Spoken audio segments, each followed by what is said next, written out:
ከሚንኮሻኮሸው የራዲዮ ድምጽ ባሻገር በምግብ ጠረጴዛው ዙሪያ የተቀመጡት ፍቅር አዲስና መልካሙ ዝም እንደተባባሉ ነበር። ጣቢያው ሳይስተካከል የተከፈተው ራዲዮ ዘፈን መስፈኑ እንደቀጠለ ነው።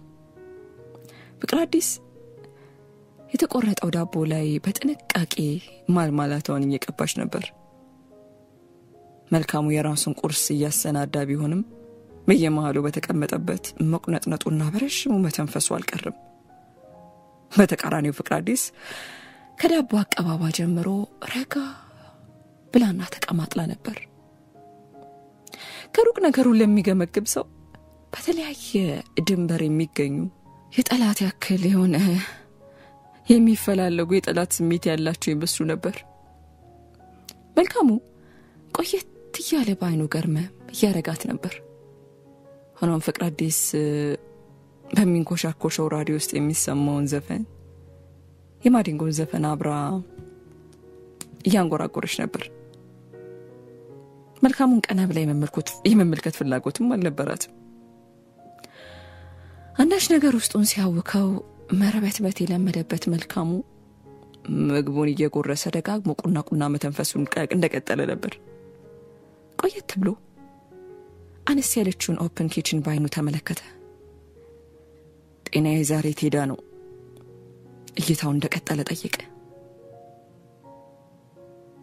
የፍቅር አዲስ ሁኔታ ግን ዘው ብለህ ገብተህ ጣቢያ ትቀላቅላለህ እንዴ በሚመስል መልኩ ዳቦ ላይ የተቀናጣሽ መቀባቷን እንደቀጠለች ምግቡን ወደ አፏ ሰደች።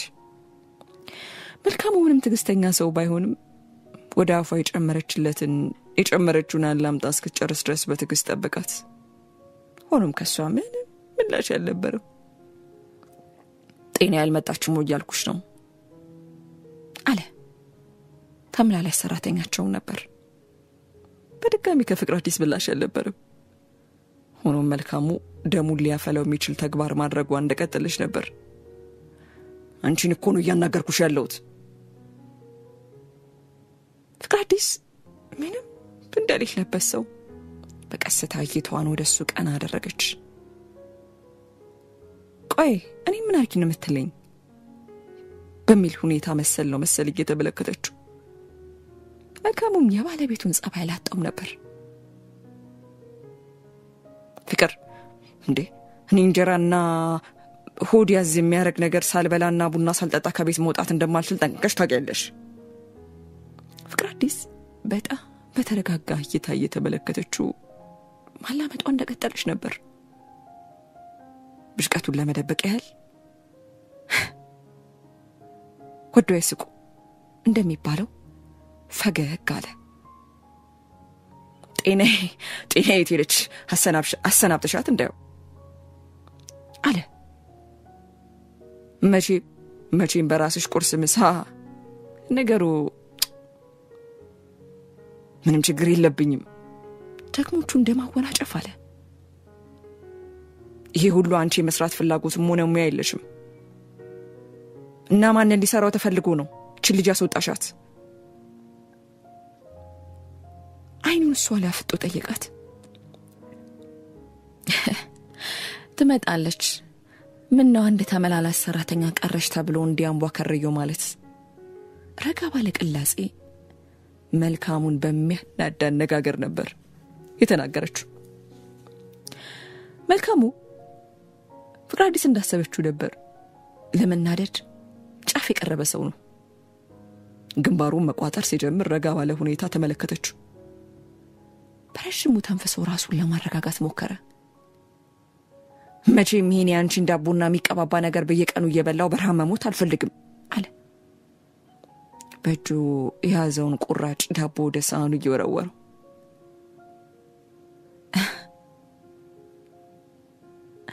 ይሄም እህል ነው መቼም።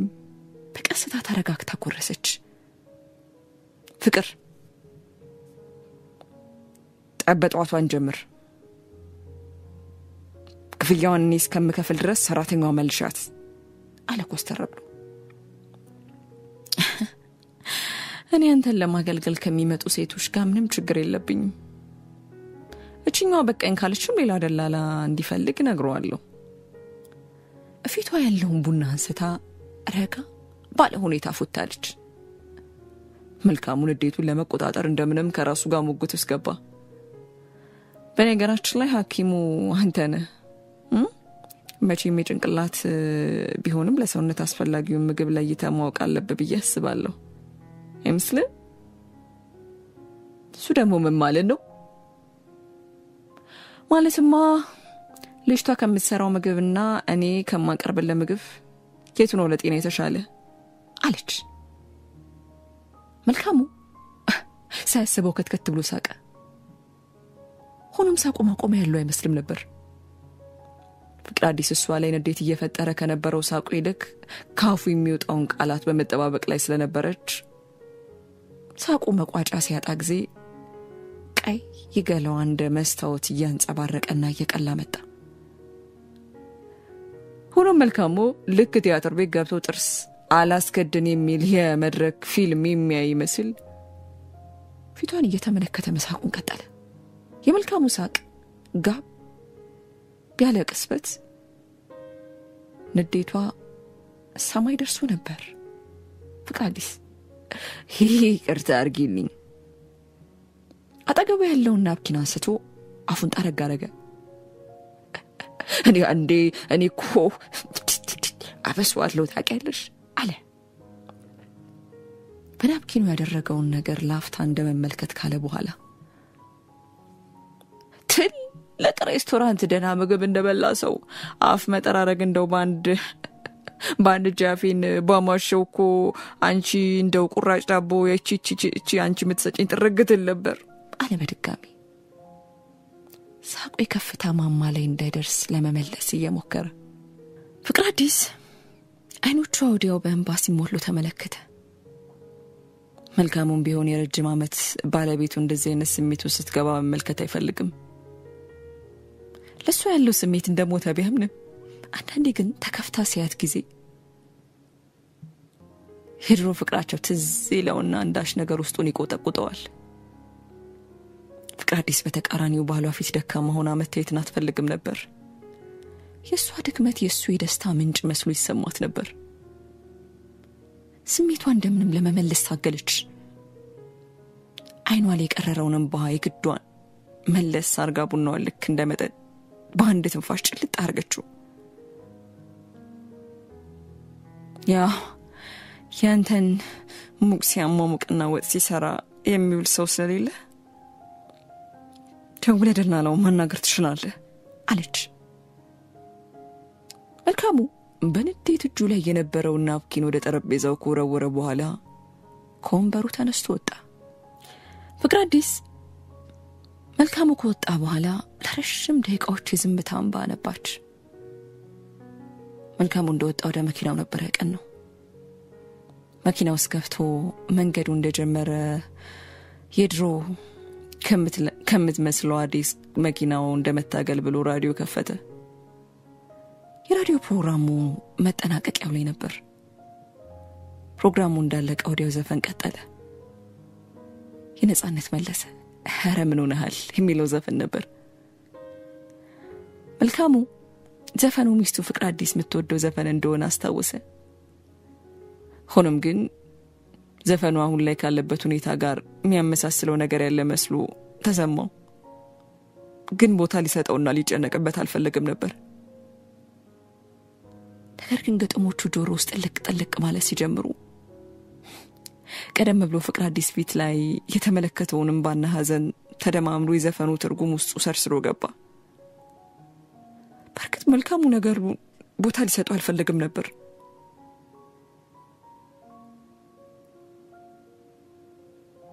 ወዲያው ሬዲዮን አጠፋው። መልካሙ ወደሚያቀናበት ሐኪም ቤት እንደደረሰ በር ላይ ጓደኛው ሽፈራው ከአንዲት ቆንጆና መልካም ሴት ጋር የተጎነታተለ ደረሰበት። መኪና ውስጥ እንዳለ የምጸት ፈገግ እንደማለት ብሎ ሳምሶናይቱን ይዞ ከመኪና ወጣ።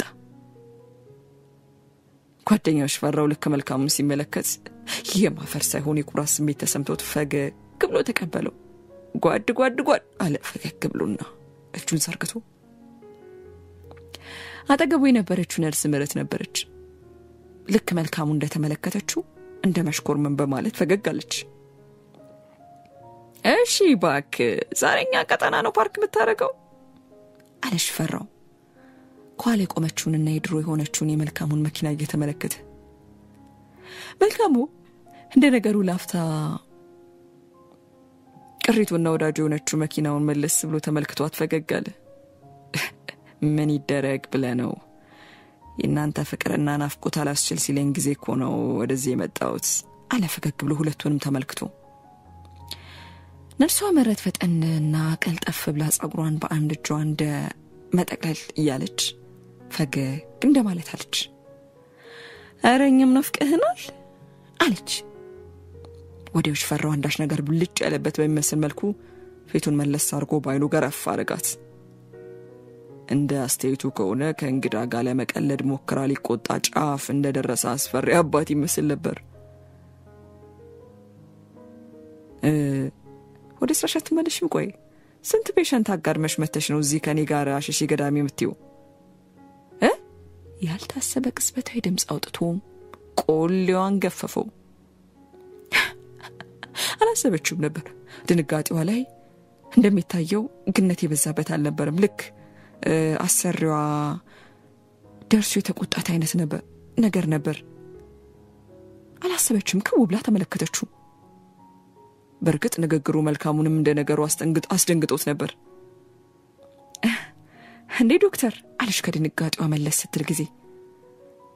ማንነቷ ተውስ ሲላት ሰው ፊት እንዲህ ሊያመነጫጭቃት እንደማይችል በመረዳት መልክ ኮስተር ለማለት ሞከረች። ታዲያ ምን ዋጋ አለው? ነገሩ ወድሽ ከተገፋሽ ቢረግጡ ማይቅፋሽ እንደዛ ነው። ወዳ ነበር እሱ ቅፉ ስለገባችሁ። ሽፈራውም እሱ የበላይ ሐኪም መሆኑና በሱ ስር ያለች የሚወዳት አንድ ውሽም ያስቀመጣት ቆንጆ ነርስ በመሆኑ አማካኝነት እሱ እንደ ልቡ የማድረግ እድሉ የተመቻቸለት ነበር። ለዛ ነው ሲስተር ምረት ከወሬውም ከዘለፋውም በሙያም ስነስርዓት ሊደርስባት ከሚችል ችግር በራሷና በገዛጁ የገባችበት ችግር ከሚያመጣው የባሰ ጣጣና መዘዝ ለመራቅ ስትል የሽፈራውን አጓጎልና ስርዓት የጎደለውን ባህሪ ለመቻል የምትገደደው። ሆኖም ይህ ባህሪው ማይወድለት መልካሙ አንዳንዴም ቢሆን በቀልድ መልክ ጣል እያረገ ጸባዩና አጓጉል አመሉን ተበት እንዲያደርግ ሊመክረው ይሞክር ነበር። ግን የሽፈራው ባህሪ እንኳን በቀልድ መልክ ቀርቶ ጠጠር ባለና ከበድ ባለ ምክር የሚመለስ አይነት ሰው አልነበረም። በቃ አንዳንድ የሥራ ባልደረቦች እንደሚሉት ጥሎበትና ፈርዶበት ሴሰኛ ነበር። ነርሷ ምህረት ጠይም ፊቷ ድብልቅልቅ ያለ ስሜትን አስተናገደ። ሆኖም ስሜቷን መለስ አድርጎ እንደተባለችው ወደ ስራዋ መሄድ ግድ ነበር። መልካሙም የምህረትን መቀየር ሲመለከት እንደማዘን ብሎ ሽፈራውን ተመለከተ። ሆኖም መልካሙ ፊት ላይ የተመለከተችው ያዘኔታ እይታ ይበልጥ ሀፍረት እንዲሰማት ነበር ያረጋት። ይቅርታ ስትልም ባያዡ አይኖቿ እንዳይታይ አንገቷን ሰበር አርጋ ሮጥ ብላ ካጠገባቸው ተሰወረች። መልካሙ ዞር ባለበት ቅጽበት አይኑን ጠበብ ያደረገችውን የጧት ፀሐይ ተከትሎ አይኖቹን ሰበር አርጎ ምህረቱን በአይኑ ተከተላት። ሽፈራው የመልካሙን ሁኔታ ተመልክቶ ከነበረበት እይታና ሐሳብ ለመመለስ ያክል ትከሻውን መታ አድርጎ መለስ አድርገው ዴት ነው ታሻፍዳለች በአንድ አይኑ ጠቀስ እያረገ ጨዋ ባልሆነ ደንብ እንደመቀለድ አለ። አንተ ሰው እኔ ያየሁት እዚህ እስክትሄድ ድረስ ያለው ሁኔታው አሳዝኖኝ ነው አለ መልካሙ ወደፊት እርምጃውን እየጀመረ። አንተ ነህ ምስኪኑ እንዲያው የመጸት ፈገግታውን ሽፈራው ፈገግ አለ። እንዴት ማለት አለ መልካሙ የሽፈራው አባባል ግራ ገብቶት። በቃ እዚህ ስንት ቆነጃጅስ በሙሉበት እዛ ካለፈባት አርቲስት ጋር ሽፈራው የተናገረው ንግግር የሚጎዳ አይነት አልመሰለው ነበር። ለለመደው እየቀለደ ወደፊት ራመድ ማለቱን ቀጠለ። መልካሙ ግን ወደ ላይ እየወጡት የነበረው ዳገት ቆም እንደማለት ብሎ ሽፈራውን ተመለከተው። ሽፈራውም ዞር እንደማለት ብሎ ተመለከተው። ጓደኛውን አላጣውም ነበር። በምን ሁኔታ ቀር እንዳለው ገብቶታል። ይሄ የማይካድ እውነታ ነው ወዳጄ። እንደዚህ በሩቁ የገመገምክ አትመልከተኝ። እኔ ብቻ ሳልሆን አገር ያወቀው ፀሐይ የሞቀው እውነታ ነው አለው። አንተ ምንም ቢሆን ባለቤቴ መሆኑን አትዘንጋሽ ፈራው አለ ቆጣ እንደማለት ብሎ። እንግዲህ ጉዳይ ነው አለ ሽፈራው። ወዲያው ወደ ካፍቴሪያው ዘለቁ። መልካሙ ከተል ብሎት ገብቶ አንድ ወንበር ሳብ አድርጎ ተቀመጠ። ሽፈራው እንዲህ በጸባዩ ችኩል የሚባል አይነት ሰው ነበር። ቀሽቀሽ ማለት ይቀነዋል። ገና ቄጥ ወንበሩ ላይ ድረስ ጋ ማለቱ እጁን ከፍ አድርጎ አውለበለበ። አስተናጋጁ አልሰማም። ጩኸቱን ቀጠለ። ይህ ተግባሩ መልካሙ ማይወድለት ክፉ ጸባዩ ነበር። ሽፈራው ካንድ ከሁለት ጊዜ በላይ በንዴት ድምጹን ከፍ አድርጎ ማን አንተ ጆሮ አይሰማም እንዴ ሲላምባረቀ። እሺ ይቅርታ ምን ልታዘብ አልሰማው። መልካሙ ምላሽ ለመስጠት ቃላት ያጣ ይመስል ነበር። እሺ ባክህ እንዴት ነህ? እኔ ምለው ምን ነክቷል? ጆሮ አይሰማም እንዴ? አስተናጋጁ ላይ ወርድበት ጀመር። ሽፈራው በዛ አልበቃውም ነበር። አስተናጋጁ መዝለፍ መቀጠሉን ይፈልገው ይመስል ነበር። ማጣጣልና የወቀሳ ማአትና ትችት መደርደር ጀመረ። መልካሙ ብዙም በነገሩ ላይ ተሳትፎ አድርጎ ማገዱ መጨረስ አልፈለገም። አይኖቹን አርቆ ወርወር እንዳረገ በዝምታ ተቀመጠ። ታዲያ ወዲያው ሁለቱን ቀልብ የሚስብ ሰልፍ ሰርቪስ የሚባል የመስተንግዶ ሁኔታ እዚች ሀገር ላይ የትም ቦታ መተግበር ያለበት ለእናንተ አይነት ሰዎች ሲባል መሆን ነበረበት የሚል ድምፅ ጆሮአቸው ውስጥ ጥልቅ አለ። ድምፁ ረጋ ያለና ቅላጼው ብቻውን ግርማ ሞገስ የተላበሰ የሴት ድምፅ ነበር። መልካሙና ሽፈራው ፊታቸውን መለስ አድርገው የተናገረችው ልጅ ተመለከቱ። በእድሜ ከነሱ አነስ የምትል አይነት ምትመስል ከላይ የዶክተር ነጭ ጋውን ያደረገች ሴት ነበረች። እጇ ላይ ሜካፕና የተለያዩ ምስሎችን የያዘ መጽሔት ይዛ እያገላበጠች ነው። ፊቷ ግን ከመጽሔቱ በላይ ውስብስብነት የበዛውና ኮስታራ ቢጤ ነበር። ሆኖም ቀይና አይን ውስጥ የምትገባ ቆንጆ ሴት። ሽፈራው እንደተለመደው ክፉ አመሉ ተነስቶበት ፈገግ ብሎ የተቅለሰለሰ ተመለከታት። ቁንጅናዋ ታዲያ ሴሰኛውን ሽፈራው ብቻ አልነበረም ያፈዘዘው፣ መልካሙንም ሳይቀር አስደንግጦታል። ባህሪውና አመሉ የሆነው ሽፈራው ከንግግሯ ይልቅ መልኳ ገዝቶት ሳቅ ብሎ ለመግባባት መለሳለስ ጀመረ። ከፊት ያለችው ሴት መጽሔቷን አጠፍ አርጋ ቦርሳ ውስጥ ጨመረችው። መልካሙ ሳያስበው ፍዝዝ እንዳለ ነበር። ስነስርዓት ሳትለምድ እንዴት ሐኪም ለመሆን ቻልክ? ለመሆኑ ፔሸንቶችን በዚህ ሁኔታ ነው የምታስተናግደው? አለች። በድጋሚ ረጋ ባለ አንደበት ነበር ያወራችው። ለሽፈራው ይሄ ሞት ነበር። በሴት መናቅና ዝቅ መደረግ ለሱ የማይሆን ነበር። ሽፈራው ባንዲ አንዳች የራስን መከላከል ስሜቱ አይሎ ኮምበሩ ብድግ ብሎ ዘለፈችኝ ካላት ግለሰብ ጋር ግብ መፍጠር አሰኙ። ሁኔታው ያስደነገጠው መልካሙም ከወንበሩ ተነስቶ ጓደኛውን ለመገላገልና እንዲረጋጋ ለማድረግ እሱም ከሽፈራው ጋር የጉትቻ ጠብ ውስጥ ገባ። ሽፈራው የመልካሙን ድጋፍ ባለማግኘቱ የያዘውን ነገርም ሳይጠቀም የተቆናጠረና እጁን አየር ላይ ያወናጨፈ ተመልሶ ሄደ። ቀደም ብላ በግምት አይን ስትመለከቱ የነበረችው ሴት በመመናቀሩና ባሳየው ሁኔታ እየተደነቀች አትመስልም ነበር። ብዙም አልገረማትም።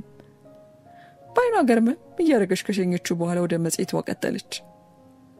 መልካሙ መሃል መንገድ ላይ ታክሲ ወይስ ባስ ይሻለኛል ብሎ ለመምረጥ እንደተቸገረ ሰው መሃል ቤት ቆመ። ጓደኛውን ከተል ብሎ አንዴ በወቀሳ አንዴ ደግሞ በማረጋጋት መልክ ሊያናግረው ፈልጎ ነበር። ሆኖም የተቀመጠችውና አስተያየት የሰጠችው ሴት የሆነ ነገሯ ይዞት ነበር። ሆኖም ምን ብሎ ንግግር መጀመር እንዳለበት ግን አላወቀም።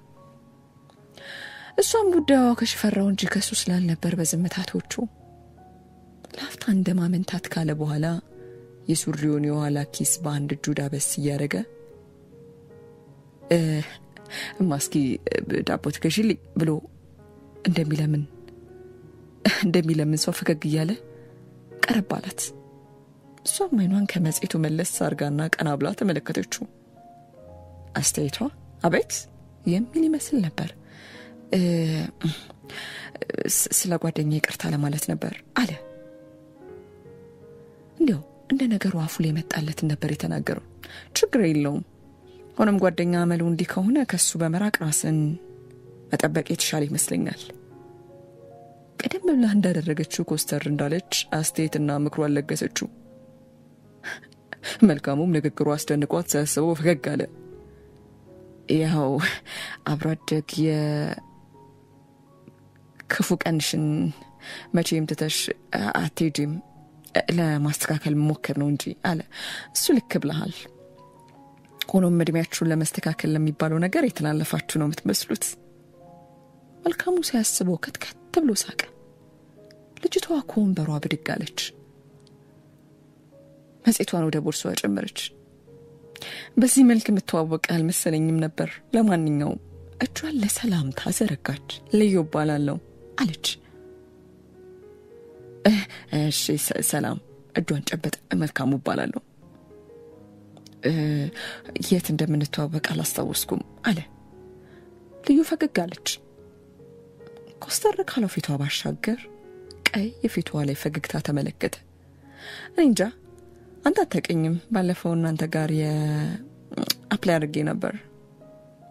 አክሰፕት የተደረኩት አዲስ የስነልቦና አማካሪ ዶክተር ነኝ። ከናንተ ጋር በቅርበት እንደምንሰራ ፕሮፌሰር ነግሮኝ ነበር። ወደዚህ ከመምጣቴ በፊትም ፕሮፌሰር ቢሮ የተሰቀሉ የተለያዩ የሴሚናርና የሽልማት ፎቶዎችን ተመልክቼ ነበር።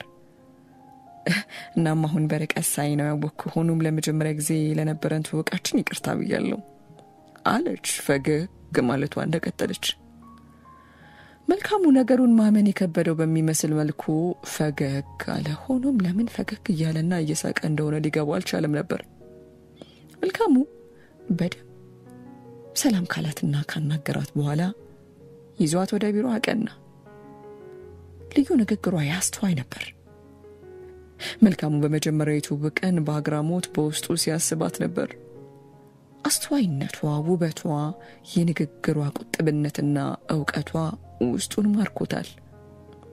መልካሙ ከ3 ወር በፊት የልዩን ማመልከቻ ሲቀበል ጊዜ ከእድሜዋ አንጻር አነስ ያለች ወጣት ለስራው አስቸጋሪ የምትሆንና እሷን መግራት በራሱ ስራ እንደሚሆን የገመታት ልጅ ነበረች። ሆኖም በአካል የተዋወቃት ልዩ እንደ ስሟ ልዩ ሆነችበት። አጠገቡ የነበረችው የ29 ዓመት ወጣት ሴት እሱ እንዳሰባት አይነት ሴት መስላ ልታያለችው። እሷን ከመግራት አልፎ እሱንና ጓደኛውን ለመምከር የደረሰች ሴት መሆኗን ሲያስታውስ በውስጡ ድንቅ አለው። ፍቅር አዲስ መልካሙ ከወጣ በኋላ እንደ ጅረት የፈሰሰውን በዋና አብሳና ራሷን አረጋግታ ውስጡ ያለውን የበታችነት ስሜት ገላ እንደ አዲስ እንደ ድሮዋ ወጣ ብላ ለመዝናናትና ሰዎችን በስሯ ጉዳይ ለማነጋገር ፈልጋ ተነሳሳች። ሁሌም እንደምታደርገው በመስታወት ፊቷ ለረጅም ደቂቃ ተመለከተችው። ሰሞኑን ባሏ የተናገረው ቃላት ጆሮዋ ላይ ያቃጭልባት ጀመር። ንግግሯ፣ ሁኔታው ፊቷ ላይ ድቅና አለባት።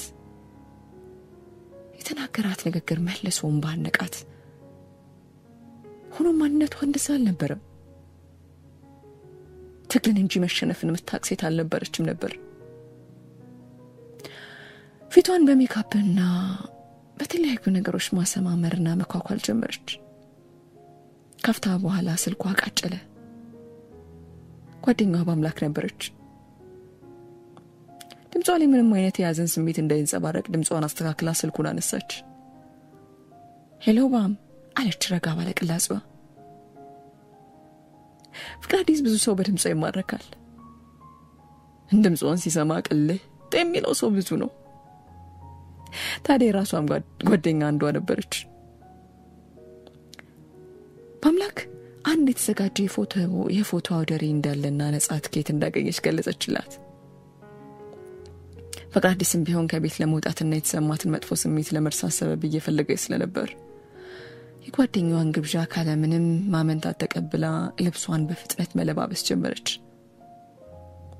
ከቆይታ በኋላ ራይድ ጠርታ ወደ ተባለችው ቦታ ቀናች። ስፍራው ላይ ከነበሩት ታዳሚዎች መካከል ከሩቁ ባይን የምትጣራና እይታ ውስጥ የምትገባ የተንቆጠቆጠች አበባ መስላ ነበር የመጣችው። እንኳን ማያቃት ቀርቶ የገዛ ጓደኛዋ በአምላክ ስትመለከታት አፏን ከፍታ ነበር የምትቀርላት። ነገር ግን ፍቅራዲስ በውስጡ ያዘለችው ቁስልና ጥይት የባሏ ንግግርና መጥፎ ቃል ነበር። ሆኖም ይህን እይታና የሰው አይን ናፍቀው ነበር። ፍቅራዲስ ካለ ነገሩ በሰው እይታ ውስጥ መግባት የሚያስደስታት አይነት ሴት ነበረች። የሰው እይታ ከፎቶ ይልቅ ወደ እሷ መሆኑን ስታቅ ከላይ ያደረገችውን ጥቁር ፈር ኮት ወለቅ አርጋ እጇ ላይ ጣል አደረገችው። የለበሰችው ቀይ ቀሚስ ከፊቷ ያለውን ቀይ ገላውን ያጋለጠ ነበር። ፍቅራዲስ ግን ብዙ የሰው እይታ የምትወደውን ያክል ነገሩ ለደቂቃዎች ብቻ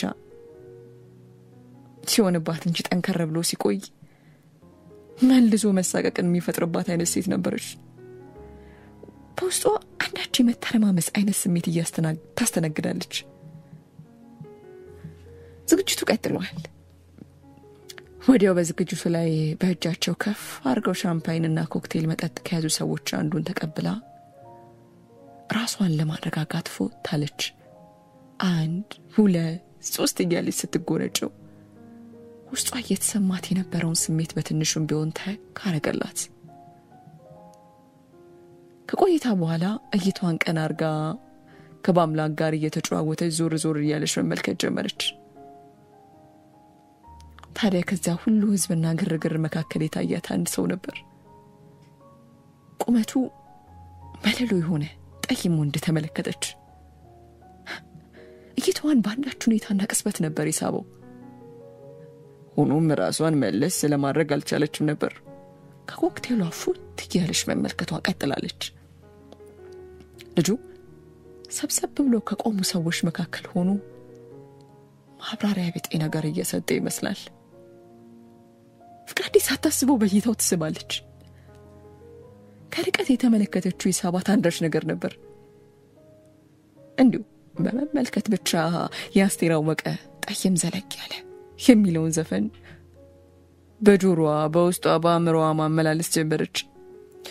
ታዲያ እይቷ እሱ ላይ ብቻ መሆኑና ቀልቡ የሳባት መሆኗ ሳይታወቃት ጓደኛዋ በአምላክ ወደ ጆሮዋ ጠጋ ብላ እሱ እኮ ነው የአውደሪው አዘጋጅ የፎቶቹ ባለቤት አወቅሽው ያ ስትላሾካሾች።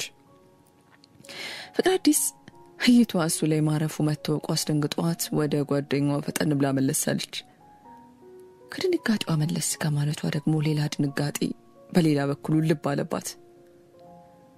ይሄ ወጣት ነው የዚህ ሁሉ ጥበብ አዘጋጅ የሚለው ነገር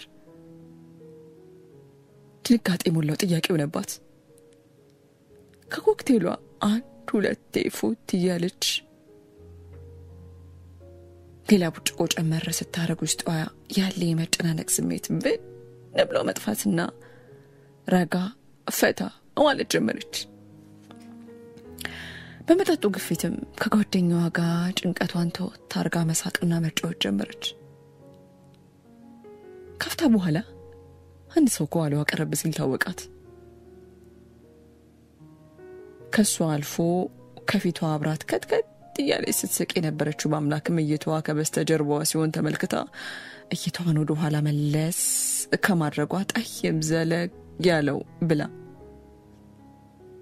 የሰየመችው ያ ሰው የዘፈነችለት አጠገቧ ሆኖ ተመለከተችው። ሳቋን ገታ ለማድረግ እየሞከረች ፊቷ ላይ ያለውን አንዳች ድንጋጤና የመረበሽ ስሜት ለመግታት ታገለች። ወዲያው በአምላክ ስልክ አቃጨለ። ፍቅረኛዋ እንደሆነ ለፍቅር አዲስ በጆሮዋ ከነገረቻት በኋላ ይቅርታ እንዲደረግላት በትህትናና በፈገግታ ጠይቃ ስልኩን ለማንሳት ወጣለች። ፍቅር አዲስ ቀደም ብሎ ለቋት የነበረው ስሜት መለስ ሲል ታወቃት። አጠገቧ የቆመው ሰው ፈገግ ብሎ ወደሷ ይበልጥ ቀረብ አለ። ስለመጣሽ በቅድሚያ አመሰግናለሁ ከላይ ይባላል ሲል በትህትናና በፈገግታ እጁን ዘረጋላት። ፍቅር አዲስ ሀፍረት ኃይሉት አንዳች ስሜት እየተሰማት ቢሆንም የዘረጋውን እጁን ለመጨበጥ ቀጭንና በመካከለኛ መጠረዘም ያሉት ጣቶቿን ከመዳፉ ላይ አሳረፈች። ሆኖ ስሟን ካፏ ለማውጣት ስትል አንዳች ነገር ሲያረጋት ታወቃት። ስሜቱ የመጣው በራስ ካለመተማመን መስሎም ታያት። ይሄ የሆነውም ጠዋት ላይ መልካሙ ስለ ስሟም ጭምር የተናገራትና የሰጣት መጥፎ አስተያየትን ተከትሎ ነበር። ፍቅር አዲስ ሳይታወቃት እጁን እንደያዘች ራሷን ሳታስዋውቅ ላፍታ ፍዝዝ ብላ ቀረች። ካሊ ፈገግታው ፊቱ ላይ እንዳለ ወደሷ ይበልጥ ቀረብ እንደማለት ሲል ራሷን መለስ አርገች። ይቅርታ ፍቅር ባላለሁ ስትል ፈገግ ብላ ራሷን አስተዋወቀች። ላፍታ ስለ ፎቶቹ ሲያወራና ሲጫወቱ ቆዩ። በነገራችን ላይ ትክክለኛው ውበትሽ ይበልጣል አለ። በሳቁ መሃል ሳታስበው ትክክሉ ተመለከታት። ፍቅር አዲስ ያልጠበቀችው ነገር ስለነበር ደንገጥ እንደማለት አለች። ሆኖም ውበቷን ማድነቁን ማመስገን ይኖርባታል። ያም ስለ ሜካፕና አርቲፊሻል ነገር የተናገራት ያስከፋት እንደሆነ መለየቱ ከበዳት። ላፍታ ዝም አለች። የፊቷም ገጽታ መቀየር ጀመረ። ምንም ነገር መናገር አልቻለች ነበር። ካሌብ ምላሿን እየተጠባበቀ ይመስል ነበር። ሆኖም ምንም ነገር ሳትናገር ይቅርታ ጠይቃ ንፋስ ለመቀበል ወጣለች። ውጭ ስትወጣ ልክ መተንፈስ እንዳለበት ሰው ተረቷ ላይ እጇን አኑራ ቁና መተንፈስ ጀምራለች። ካፍታ በኋላ ስሜቷ እንደመረጋጋትና እንደመቀስቀስ ሲል መናፈሻ ከሚመስለው ስፍራ ጋር ሄዳ አረፍ አለች። ከመቅስበት ካሌብ ጀርባዋ ላይ ኮቱን ጣል አድርጎ አጠገቧ አረፍ አለ። ይቅርታ የቀደመው ንግግሬ አስቀይሞሽ ከሆነ ሆነ ምን ያባባል አለ ለማስረዳት እንደማስተካከል እያለ። ቅድም ስትገቢ የተመለከትኩሽ ነበርና በቃ አንቺ ሴት ምን አለ ካለጌጥ ካለመዋቢያ በመለከታት ማለት በአርቲፊሻል እንዲያማረሽ ትክክለኛው ውበቷን ባየውስል ነበር አለ። ፍቅር አዲስ ላፍታ ውስጧን አንዳች ንዝረት ሰውነቷን ሲወራት ተሰማት። ሰሞኑን ጠውልገሻል፣ እድሜሽ ሄዷል፣ አስጠልተሻል የተባለችው ሴት በባሏ በሌላ ሰው እይታ እንደሳ መባሏ ግርም ማለት። ከዚህ በፊት ምን ሰርተሻል ስልጠይቃት ፍስስ ካለችበት መለስ እንደማለት አለች። ከዚህ በፊት ፊልሞች ላይ እንዲሁም የድምጽ ትረካ ላይ ሰራ ነበር በፊት አለች። እንደዚህ ብላ ከተጠየቀችሽ ጊዜ ሆኗት ነበር። ልክ ነበርኳ። የአርቲስት እይታ እኮ ከሩቁም ያስታውቃል።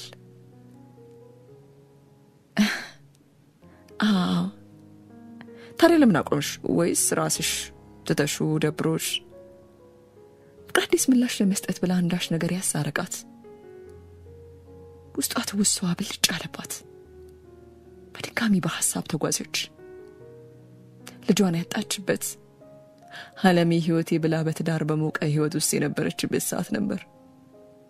ሆኖም ግን ያ ሁሉ የደመቀ ህይወት ሌላ ነገር ውስጥ ገብቷል። ፍቅራዲስ ልጇን እቅፍ ያኖረች አይደለም። ከዛ ባለፈ ከባሏ ጋር ያላት ህይወት የተስተካከለ አይደለም። ፍቅራዲስ ህይወቷን ከዛ በኋላ ነበር የተስተጓጉለባት። ህልሟን ያጣች ልጇን በድንገተኛ ሞት የተነጠቀች የባሏን ፍቅር ያጣች ሴት ነበረች። እየሰራው አይደለም ከቆምኩ ቆየው አለች። በመሃል እንደማለት ካለች በኋላ ፈገግ ብላ የኛ እድሜ አሁን ያለፈበት አለች። ለመቀለድ ያክል ነበር። እየቀለድሽ ነው? ሲልኮ እጅግ ውብ ነሽ።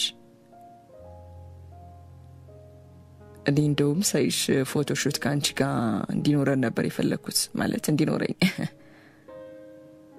ፍቅራዲስ የማታውቀው አንዳች የጉጉት ስሜት እንደ ሕፃን ልጅ ውስጧ ሲባረቅባት ተሰማት። የምርህን ነው? አዎ ያንቺን እሽታ ካገኘው በጣም ደስ ይለኛል። በቃ ስልክሽን ስጪኝ፣ ከዛ ፕሮግራሚን አመቻችቼ አዲሱን ፕሮጀክቴን ባንቺ መጀመር ይሆናል አለ። ፍቅራዲስ ካለምንም ማንገራገር ስልኳን ሰጠችው። ለፍቅራዲስ ያቺ ዕለት ለሷ ልዩ ነበረች። የተደበቀችው ጽጌረዳ አበባ በድጋሚ በጠይም ዘለግ ባለው ሰው መታየቱ ግራ ገባት። ቤቷ በጊዜ አልገባችው ነበር። ከባምላጋ ወጣ ብለው ለመዝናናት አስበው ከፕሮግራሙ መልስ መሸታ ቤት ጎራሉ። ታዲያ በስፍራው ያልጠበቁት ካሌብና ጓደኞቹም የደስደስ ብለው ያከበሩ አገኟቸው። ካሌብ ከፍቅራዲስ ስር ፈቀቅ ማለቱን አልፈለገም ነበር። በተከፈተው ዘፈን ተቃቅፈው መደነስና መሽከርከራቸውን ቀጠሉ። ሁሉም ነገር በፍቅራዲስ አይምሮ ውስጥ ተረሳ። ለሷ በሰዓቱ ፈታ ማለት ብቻ ትርጉም ነበረው። መልካሙ ከስራ መውጫው ሰዓቱ አካባቢ ገና ወደ ቤት ሊመለስ መሆኑን ሲያስበው ውስጡን ከበድ የሚል ስሜት ይሰማው ጀመር። ሆኖም ወጣ ብሎ ራሱን አናፍሶ መመለስ እንደሚሻለው በማሰብ ሳምሶናይቱን እዛው ቢሮ አስቀምጦ ወጣ ለማለት በማሰብ ወደ ቢሮ አቀና። በመሃል አንዱ ክፍል እንደነገሩ ብሎ ነበር። ሳስበው እጁን አንዳች ነገር ግፊት ወርውሮት በሩን በርገድ አደረገ። ብዙም የተጋለጠ ባይሆንም ቀይ ገላ ላይ የተነቀሰ የሚያምር ንቅሳት ያለበት ገላ ተመለከተ። የተከፈተውን የበር ድምጽ በመከተልም ልብሷ ሸርተት ብሎ እንገለው የተጋለጠችው ሴት ልብሷን መለስ አርጋ ፊቷን ዞር አርገች። ነበረች። አይን ታዩ። መልካሙ በህይወቱ አጋጥሞት ማያውቀው የህፍረትና የድንጋጤ ስሜት ተሰማው። ይቅርታ በጣም በሩን በኃይል ዘግቶ የተንደረደረ ወጣ። ሆኖም ረጅም እርምጃው ሳይታወቀው ነበር የገሰገሰው አንዳች ስሜት ውስጡ አለ፣ የሆነ ሚነዝር አይነት ስሜት። መልካሙ ከሆስፒታሉ ቅጥር እንደወጣ ያቀናው ወደ መኪናው ነበር። ለመቆየት ያሰበውን ሐሳብ በመሰረዝ ወደ ቤቱ ለመፈትለክ ወስኖ መኪናውን አስነስቶ ወደ ቤቱ ተጓዘ። ቤት ሲደርስ ቤቱ ጭር እንዳለ እንደጨለመ ነበር። ፍቅራዲስ ወዴት ሄዳ እንደሆነ ግራ እንደመጋባት እያለ በሩን በቁልፍ ከፍቶ ወደ ውስጥ ዘለቀ። ኪችኑ ቀደም ብሎ ጠዋት እንደተዝረከረከ ነበር። ዞር ብሎ ያየውም ሰው አልነበረም። ተስፋ በቆረጠ ስሜት እጁን አየር ላይ ተመልከቱልኝ አገሬ ሰው ፍሬዱኝ በሚል መልክ ከፍ አድርጎ ጮኸ። ከዚያ ያመራው ወደ ሶፋ ጋር ነበር። ሶፋው ላይ ዘርገፍ ብሎ ከተቀመጠ በኋላ ስልኩን ወጣ አድርጎ ደወለ።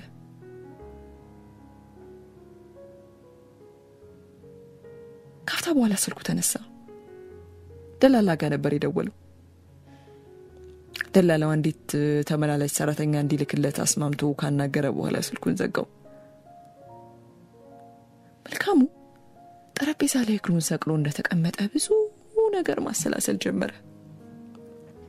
ቤቱን መቃኘት ጀመረ። ይህ በፊት የሱ ኑሮ አልነበረም። የሞቀ የደመቀ ህይወት ነበረው። ሳሎኑን በአይኖቹ ዳሰሰ። አይኖቹን ጨፈን አደረገ። የታየው የሞቀ ጎጆ ነበር። እዛ ጎጆ ውስጥ ፍቅር አዲስና የወራት ልጁ ነበሩበት። ሆኖም እንደ ቆም ቅዠት አይኑን ጨፈን አድርጎ የተመለከተው ነገር ብልን አደረገው። ሰውነቱ ለአፍታ መንቀጥቀጥ ጀመረ። ስሜቱ እንዲሰማው ስላልፈለገ ከተቀመጠበት ተነስቶ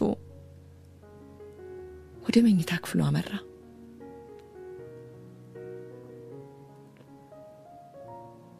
ወዲያው ድብልቅልቅ ያለው ስሜት ይሰማው ጀመር። ከዛም ባው ከአይኑ ሲወርድ ታወቀው።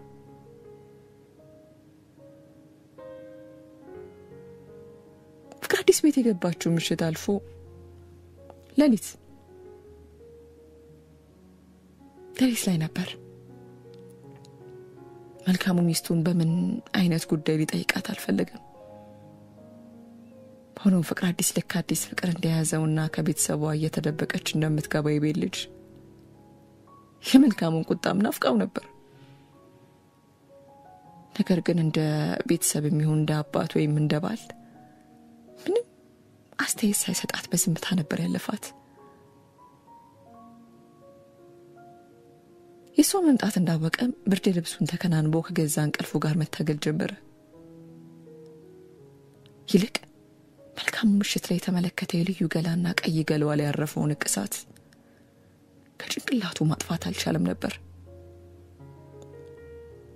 መልካሙ ጠዋት ሲነሳ ፍቅር አዲስ አልጋዋ ላይ ነብዟን አጣቅም ጭልጥ ያለ እንቅልፍ ውስጥ ነበረች። የታምሽታ እንደሆነ ከማን ጋር እንደነበረች ወይም ምን ስታረግ እንዲደክማት እንደቻለ ማሰብ አልፈለገም። ተጣጥቦና ለባብሶ ከመኝታ ክፍሉ ለመውጣት እየተዘጋጀ በነበረበት ሰዓት የፍቅር አዲስ ሶፋ ላይ ነጠፍ ብሎ የተቀመጠውን ቀይ የሚያምር ልብስ ተመለከተ። ላፍታ ቆም እንደማለት ብሎ ልብሱን ተመልክቶ መሬቱ ላይ ያለውን ጫማ ተመለከተ። ጫማውም ለብሳ ማታቀው ሂል ጫማ ነበር። ትንሽ ግራ እንደመጋባት እያለ አልጋ ላይ በኃይለኛ እንቅልፍ ውስጥ ያለችውን ሚስቱን በአይነ ተመልክቶ በዝምታ ከክፍላቸው ወጣ። መልካሙ መንገዱ እንደጀመረ ውስጡ የተረበሸው ስሜት ያናውጠው ጀመር። ስለሚስቱ ማያውቀው አንዳች ነገር አልነበረም። ስለሷ የሚያናድዳትን የሚያስደስታትን ሁሉ ነገር ያውቃል። ነገር ግን ከሆነ ጊዜ በኋላ ሁሉ ብንብሎ ጠፍቷል። መልካሙ መኪናውን እያሽከረከረ አንዳች ነገር አስታወሰ። ፍቅር አዲስ በመልካሙ ጊዜ ባሉ አቅፍ ውስጥ ሆና እየሳቀችና በፍቅር ስሜት ውስጥ ሆና እንደዚህ አይነቱን ልብስ ምለብሰው ልቤ ባንተ በጣም ሲያዝንና አንተን ማናደድ ስፈልግ ነው። ካልሆነ ይሄን ልብስ ምለብስል እዚህ ቤት ውስጥ ላንተ ብቻ ነው ያለችው ትውሳሉ። ስሜቱን እያሰላሰለ ያለችው ነገር ከራሱ ጋር ሲጋጭ ተሰማው። ሆኖም ምን እየተፈጠረ እንዳለ አንዳች የሚያውቀው ነገር አልነበረም። እንዴቱን ለመርሳት ሚስቱ ላይ ያለውን ጥቁር ነገር ማስተዋሱ እንደሚቀናው በማሰብ ለራሱ ያለፈውን ነገር ተወት አድርጎ መኪናውን ማሽከርከር ላይ አተኮረ። ሆስፒታል እንደገባ እንደተለመደው ጓደኞች ፈራው ሰራም ለማለት አልሄደም ነበር። ያቀና ወደ ራሱ ቢሮ ነው። መልካሙ ልዩ ከሌሎች ሰራተኞች ጋር በአንድ ቀን ተግባብታ ኮሊደር አካባቢ እያወራችና እየተጫወተች ሲመለከታት ጊዜ ፈገግ እንደማለት አለ። ሆኖም ከሌላ ሰው ጋር መግባባቷ በተለይ ከወንዶች ጋር መሆኑ ውስጡን ከንክኖታል። መልካሙ በአንገቱና በፈገግታ ሰላም ብሏቸው ካለፈ በኋላ ወደ ቢሮ አቀና። ቢሮ እንደገባ ኮቱን እያጠለቀ በሩ ተንኳክቶ ልዩ ቀልጠፍ እያለችና እየሳቀች ገባች። እንዴት አደርክ ዶክተር? ድምጿ ቀልጠፍና ጥርት ያለ ነበር። እንዴት አደርሽ ሊ ዶክተር አለሱ በስሟ መጥራቱ ግር ብሎት ችግር የለውም ልዩ ብትለኝ ትከሻዋን ሰበቅ አረገች። ላፍታ ስለ ስራና ስለ ተለያዩ ፕሮጀክቶች ሲያወሩ ቆዩ።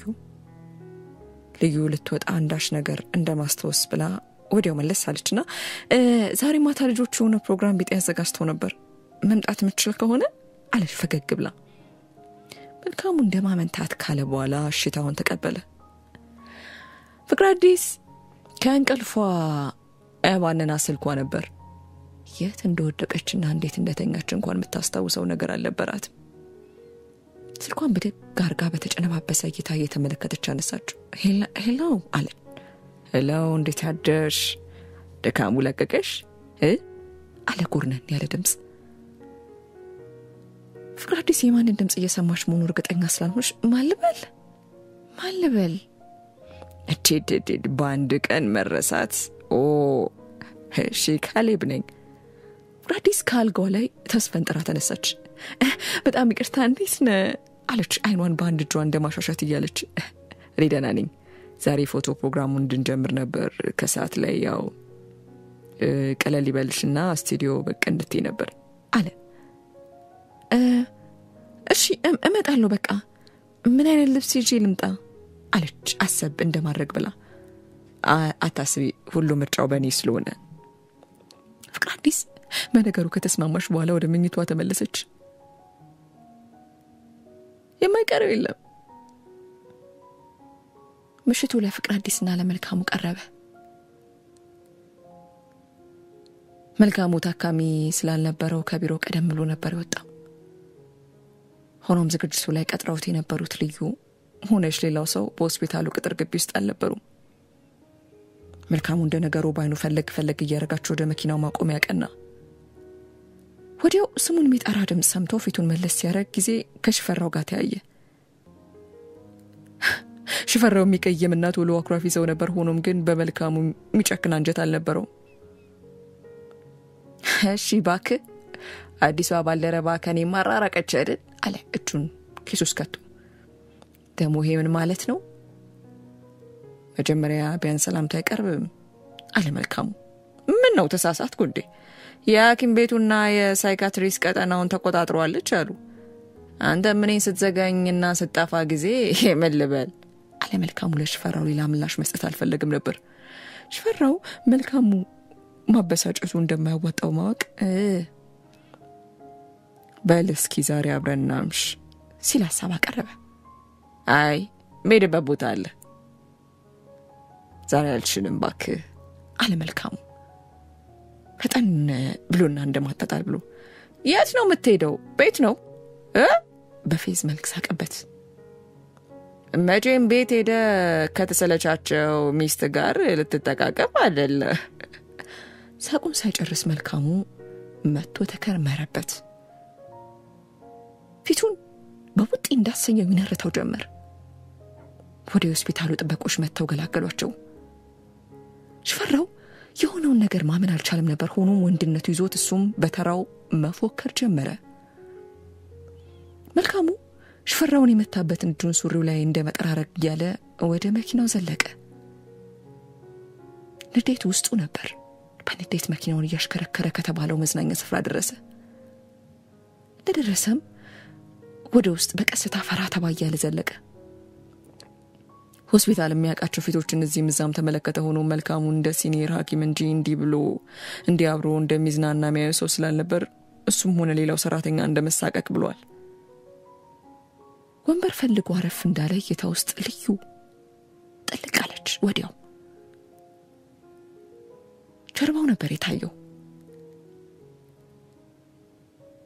ጀርባው ቀደም ብሎ ያየውን ያስነገጠው ንቅሳት ወለል ብሎ የሚታይ አለባበስና ጸጉር አያያዝ ነበር ያዘዘችው። መልካሙ ሳስበው ወንድነቱ ከርቶት ፈዘዝ ብሎ ቀረ። ልዩ ከሌላኛው የሥራ ባልደረባቸው ጋር ተቃቅፋ መደነስ ጀምራለች። ፕሮግራሙ የሞቀ ነበር። አደናነሷ ትንሽ ወጣ ያለና እሱንም የሚያስጨንቅ አይነት ነገር ነበር። ፊቷን ወደ ፊት መለስ አርጋ መደነሷ እንደቀጠለች በአጉል አስተያየት መልካሙ መመልከት ጀመረች። መልካሙ ከያዘው ቢራ ፉት እያለ መመልከቱ እንደቀጠለ ነበር። ሆኖም ግን ስሜቱ መከለባበጥ ጀመረ። ቅናት ከማይሆንና ትክክል ካልሆነ ስሜት ጋር ዋሸቀበት። ላፍታ ሲመለከታት ከቆየ በኋላ መጠጡን በአንድ ትንፋሽ ጨልጦ ሂሳቡን ከፈለና እየተጣደፈ ወጣ። ሁኔታውን እየተመለከተች የነበረችው ልዩ መደነሷን ቀጥላለች። መልካሙ እየተበሳጨ ወደ መኪናው ጋር አቀና። መኪናውን አስነስቶም ተፈተለከ። ሆኖም ወደ ቤቱ መሄድ አላሰኘውም ነበር። ወዴት መሄድ እንዳለበት ግን ግራ ገባው። ውስጡን በጨነቀውና በደበረ ሰዓት አሊያም ስለ ትዳሩ መጥፎ ማውራት ባሰኘው ሰዓት የሚያደምጠው ሽፈራው አብሮት ባለመኖሩ ሌላ የቅሬታና የንዴት ስሜት ፈጠረበት። ሆስፒታል እንደደረሰ ወዴት መሄድ እንዳለበት እንኳን አላወቀም ነበር። ከሽፈራው ጋር የተደባደበበትን መኪና ማቆሚያ ጋር ማቆም አልፈለገም ነበር። ራቅ ብሎ ካቆመ በኋላ ወደ ቢሮ ተመለሰ።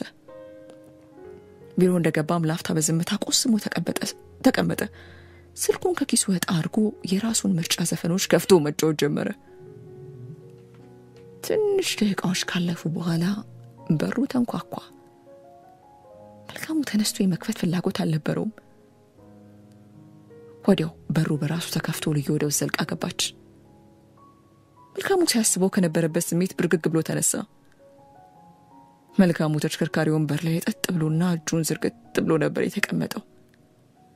ልዩ በቀስታ ወደ መልካሙ መቅረብ ጀመረች።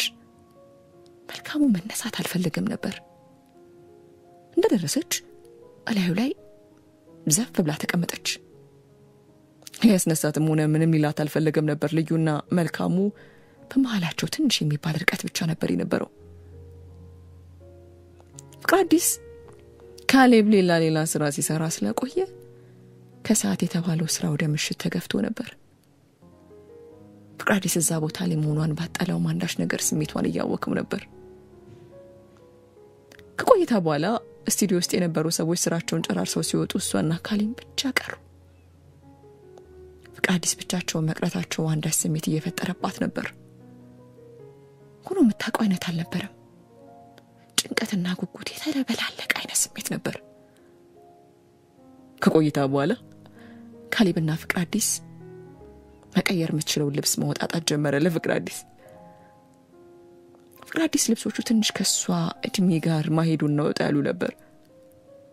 ሆኖም ካሌብ ሊያነሳት ያሰባቸውን ፎቶዎች ሲመለከት ጊዜ ስራውን በተገቢው መስራት እንደሚፈልግ በማሰብ በሐሳቡ ተስማምታ ልብሷን ለመቀየር ወደ መቀየሪያ ክፍሉ አቀናች። የመጀመሪያው ቀሚስ አጠር ያለና ውበቷን ግልጽ አድርጎ የሚያሳይ አይነት ነበር። ከቆይታ በኋላ ፍቅራዲስ እንዳትጨናነቅ በሚል ሁኔታ ካሌብ መጠጥ ተቀበላት። የተገረደረችም ቢሆን መጠጡን ተቀበላ ፉት አለች። ስሜቷ ሞቅ ማለት አይነቱ ስትገባ ሰውነቷ ቀለል ሲላት ተሰማት። ካሌብም በተራው ወደ ፍቅራዲስ ጠጋ ያለና የተበላሸ ጸጉሯን ለማስተካከል በሚል ሰበብ ጉንጯን በገስታ ነካ ያረገ መለስ ብሎ ፎቶውን ቀጭ ማድረጉን ቀጥሏል። በዚህ በኩል መልካሙና ሊያም የጦፈ ስሜት ውስጥ ናቸው። መሳሳም እንደቀጠሉ ነበር። ጠረጴዛ ላይ ያለው ስልክ መስፈኑ እንደቀጠለ ነው። በፊኗ ፍቅራዲስ ከመጠጡና ከተከፈተው ዘፈን ጋር እየተሳሳቀች መደነሷን ቀጥላለች። በመሃል ካሌብ ወደሷ ቀረብ አለ። ቀጣይ ለአንድ ፎቶ እንድትለብስ የሰጣት ሸሚዝና አጭር ቁምጣ ሰውነቷን ያጋለጠው ነበር። ካሌብ ወደ ፍቅራዲስ ይበልጥ ቀረብ አለ።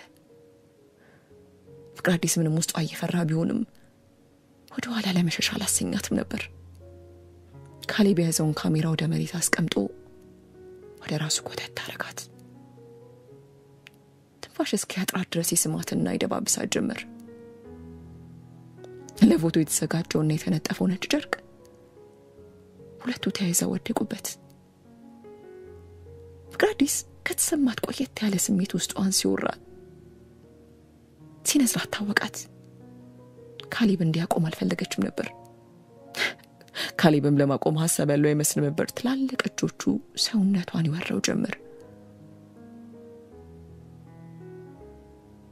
ወዲያው ፍቅራዲስ ካለችበት ስሜት አንዳች ነገር ብንናርጓ ነቃት። በስሜት እየተወራጨች የጨፈነችውን አይኖቿን ብርግግ ብላ ገለጠቻቸው።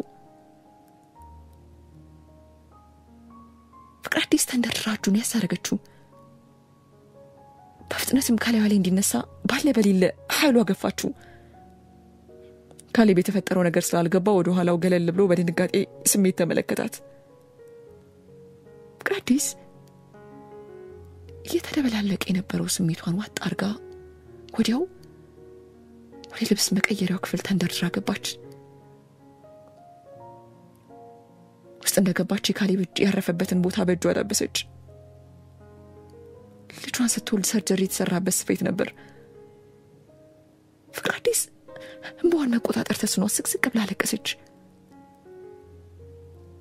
እጇ ላይ ለዘመናት ሳታደርገው የቀረችውን ቀለበቷን ጣቷ ላይ መፈለግ ጀመረች። ወዲያው ስቅስቅ ብላ ማንባት ጀመረች። በሰዓቱ ማንም ሳይሆን ይሄን ህመምና የውስጧን ነገር የሚያቅላት የዘመናት ባሏ መልካሙ አጠገቧ በሆነ ብላ ተመኘች። ግን ባሏ መልካሙ ከሌላ ሴት ጋር መሳሳሙ እንደቀጠለ ነበር። ወዲያው ግን ስልኩ ላይ ሲጫወት የነበረው ዘፈን ቀየር ብሎ አንድ ያልጠበቀው ድምጽ ከስልኩ ውስጥ ብቅ አለ። ከሰማው ረጅም ጊዜ ሆኖ ድምጽ ነበር። የፍቅራዲስ ድምጽ።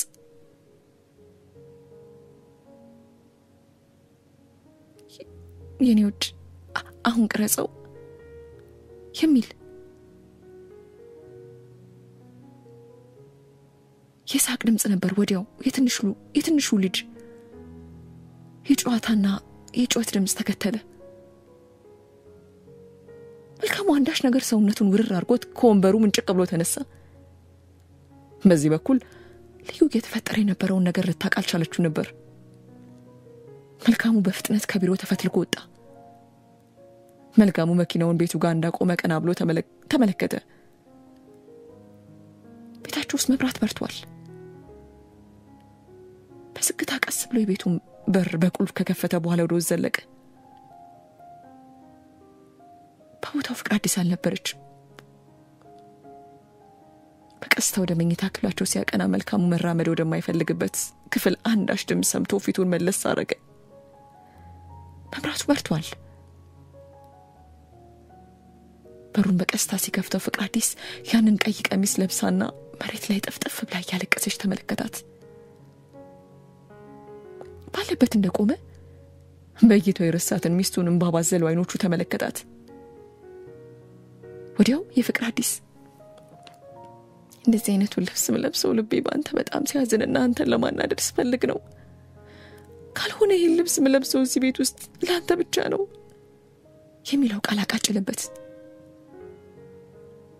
ልብሱን ለኔ ለበሽው እኔን ለማበሳጨት አለፈገግ ብሎ ፍቅራዲስ ካቀረቀረችበት ቀና ብላ ተመልክተው ወዲያው አንገቷን ደፋች። ፊቷ በእንባ ታጥቧል። መልካሙ ለዘመናት ያላየውን ውበቷን በድጋሚ ተመለከተው። በቀስታ ቀረብ ብሎ እግሩን አጣጥፎ እሱን ቁጭ አለ። እዚህ ክፍል እኮ ለ6 ዓመት ገብታ አታውቅም አለችም በኋን መለስ እያደረገች። አንድ ድምጽ ግን ጠራኝ። ካለውበት መጥፎ ስሜት አባነነኝ። ተምን ይልብስ ለበሹ ላልተፈለገ ምክንያት ለብሽው ነበር። ሆኖም በትክክለኛው ምክንያት መልበስ እንዳለብኝ ተወሰለኝ አለችም በኋላ ለመመለስ እየታከለች። ላንተ ነበር። መልካሙ ስሜቱን መቆጣጠር አቅቶት ወደ ቅፉ ሳባረጋት ፍቅር አለ ድሮ እንደሚጠራት በጆሮዋ ያሾካሾከ ሲመስለኝ ባባዬ እኛ ሳናስበው ከ6 ዓመት በኋላ ትዳራችን ሊታደግልን መጥቷል። እናምነን ለቀሪ ህይወታችን ብንዘጋጅ አለ። ፍቅራዲስ እቅፍ ውስጥ እንዳለች በሽታ ጭንቅላቷን ነቀነቀች። ሁሉም ነገር ይቅርታ አለ መልካሙ። እኔ ሁሉም ነገር ይቅርታ ስትል መለሰች።